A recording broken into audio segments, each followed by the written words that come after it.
man's appearance, his pedigree, his coarse low jokes and anecdotes, his vulgar similes, and his policy are a disgrace to the seat he holds. He is made the tool of the North to crush out slavery. After months of extensive planning and ultimate failure, John Wilkes Booth finally found an opportune moment to inflict a fatal blow to the leadership of the Union. He signaled that April 14, 1865 would be the night that their plans would fall into place. Booth would target President Lincoln in the Ford's Theater while Atzerodt snuck up on Vice President Andrew Johnson in his hotel room. Finally, Powell would assassinate the bedridden Secretary of State William Seward while sleeping in his home. Seward had been thrown off a carriage when his horses lurched without warning, flinging the Secretary of State onto the ground. Seward suffered a mild concussion, a broken jaw, and a broken right arm. The proximity and vulnerability of these opponents appealed to Booth's grand scheme. The timing was perfect. The plan was on. Powell, a hardened Confederate veteran and a man dedicated to overthrowing Northern leadership, rode to Seward's home with intent to murder. His companion, David Harold, was to wait outside of the Seward home to assist in Powell's escape. I'm ready to go. I'm ready to kill him. I'll be back in a few minutes. Wait, this is our one opportunity to assassinate the Secretary of State of the United States.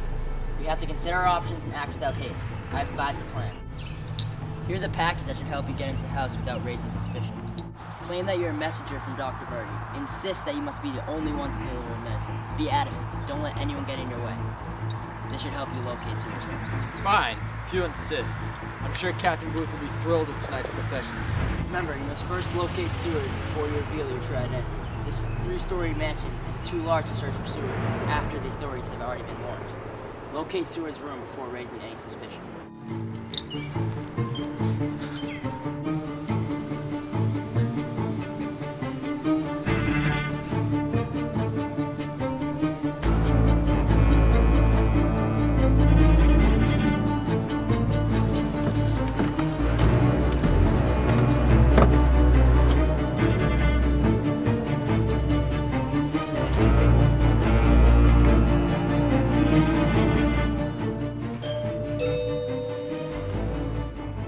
William Bell, a servant in the Seward household, was responsible for greeting guests. Bell rushed to the door when Powell knocked, oblivious of the danger soon to come.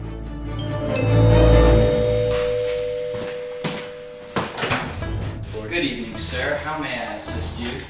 I have a package from Dr. Verdi for Secretary Seward. Dr. Verdi insisted I bring the package directly to Seward. May you direct me to his room? I'm under orders to take all deliveries for Secretary Seward. Package. No one else can take it from me. Sir, I insist you give me that package. If you must, don't walk so heavily, please.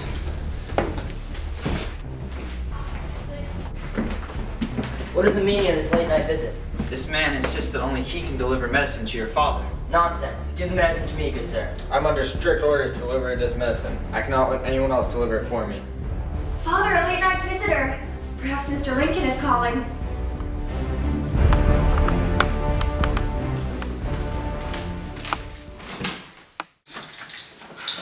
Fred, Father is awake now. Is the secretary asleep? Not so fast. At this moment, Fanny Seward had just provided Lewis Powell with the information he sought. Powell knew where the Secretary of State was lying helpless, all due to a subtle glance from Fanny. Very well. I guess your father won't get his medicine. This way.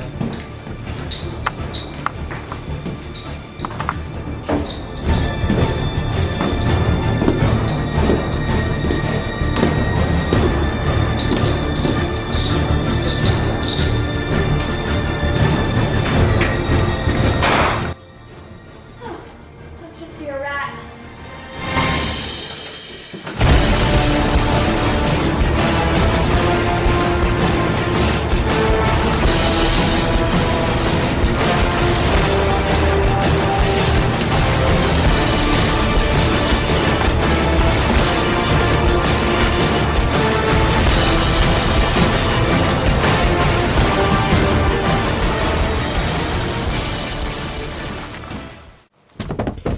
Commotion. Do go and see Robinson. Yes, ma'am.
President Seward's life would intensify a growing concern in Washington.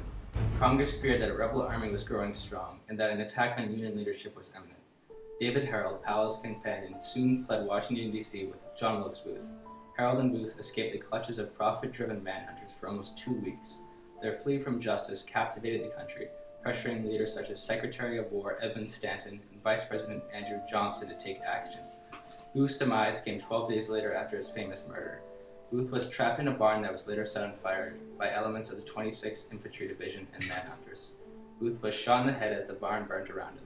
Harold surrendered only to be hung several days later. John Wilkes Booth and his co-conspirators intended for Lincoln's assassination to fracture the leadership of the Union. The assassination only strengthened the North's desire to mend a torn country and implement Lincoln's goals of Reconstruction.